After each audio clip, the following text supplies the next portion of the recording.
संसद में आज भी हंगामे के आसार हैं क्योंकि आज संसद में दिल्ली अध्यादेश बिल पेश होने जा रहा है।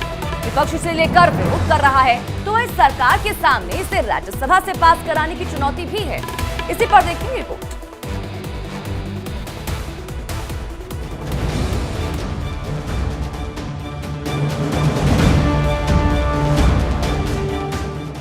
दिल्ली अध्यादेश से जुड़ा बिल आज संसद में पेश होगा, जिसे लेकर लोकसभा और राज्यसभा में हंगामे के आसार हैं। मोदी कैबिनेट से मुहर लगने के बाद अब सरकार इसे पुरजोर तरीके से संसद में पास कराने की तैयारी में है, तो वहीं आम आदमी पार्टी इंडिया गठबंधन के साथ मिलकर इसका विरोध करने उतरी। गृह मंत्री अमित शाह आज लोकसभा में दिल्ली अध्यादेश से जुड़ा बिल पेश कर सकते हैं। ऐसे में आज सदन में हंगामे के आसार हैं। सियासी जानकार दिल्ली अध्यादेश को विपक्षी गठबंधन इंडिया की एकता का पहला इम्तिहान भी मान रहे हैं।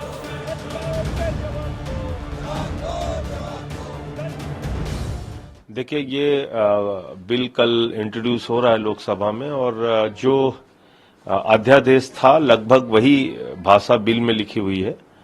तो मैं समझता हूं कि जो भी वहां टीम इंडिया के दल हैं वो सब लोग इसका विरोध करेंगे और ये काला अध्यादेश है।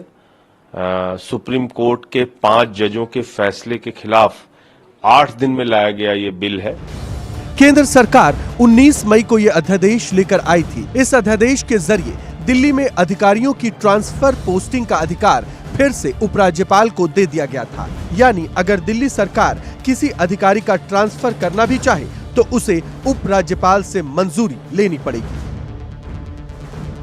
अब हम आपको बताते हैं कि क्या है दिल्ली से जुड़ा ये अध्यादेश। केंद्र सरकार government of national capital territory of Delhi ordinance 2023 लेकर आई। इसके तहत प्रशासनिक अधिकारियों की नियुक्ति और तबादले का अधिकार वापस उपराज्यपाल को दे दिया गया।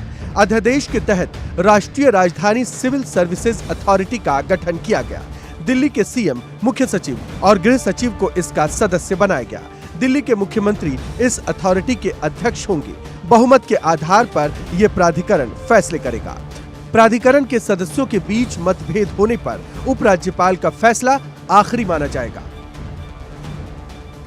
आपको बता दें कि इस अध्यादेश के खिलाफ दिल्ली की केजरीवाल सरकार ने सुप्रीम कोर्ट का रुख किया था। सुप्रीम कोर्ट ने जो फैसला सुनाया वो दिल्ली सरकार के पक्ष में था, जिसके बाद केंद्र सरकार ने अध्यादेश लाकर इस कानून को पलट दिया, जिसका आम आदमी पार्टी समेत विपक्षी गठबंधन विरोध कर रहा है। सवाल उठता है कि क्या बिल संसद में पास होगा। लोकसभा में बीजेपी के पास बहुमत है, लिहाजा लोकसभा में दिल्ली अध्यादेश बिल आसानी से पास हो जाएगा। वहीं राज्यसभा में बहुमत न होने के बावजूद केंद्र सरकार को इस बिल को पारित कराने में ज्यादा मुश्किल नहीं होगी। अब हम आपको राज्यसभा का गणित समझाते हैं। राज्यसभा में 245 सदस्यों वाली राज्यसभा में 7 सीटें खाली हैं। राज्यसभा में मौजूदा समय में संख्या बल 238 है।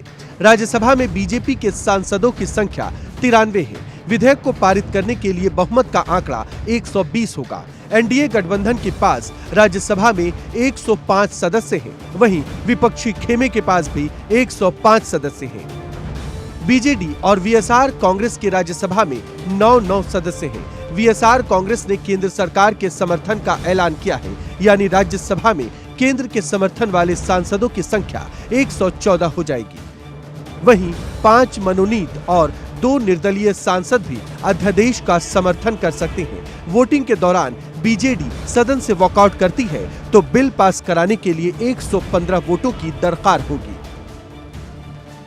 अगर राज्यसभा में ये अंक गणित बैठ जाता है तो केंद्र सरकार राज्यसभा में भी दिल्ली अध्यादेश से जुड़ा बिल आसानी से पास करवा सकती है। संसद से पास होते ही दिल्ली अध्यादेश बिल कानून का रूप ले लेगा। हालांकि राज्यसभा में इसे रोकने के लिए विपक्षी गठबंधन इंडिया कोई कोर कसर नहीं छोड़ना चाहती, लिहाजा उसके सभी दलों ने अपने सभी सांसदों को व्हिप जारी करके सदन में मौजूद रहने को कह दिया है।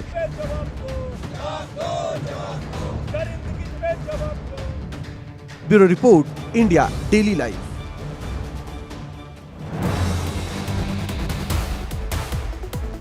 इसी के साथ ही बुलेटिन में फिलहाल इतना ही।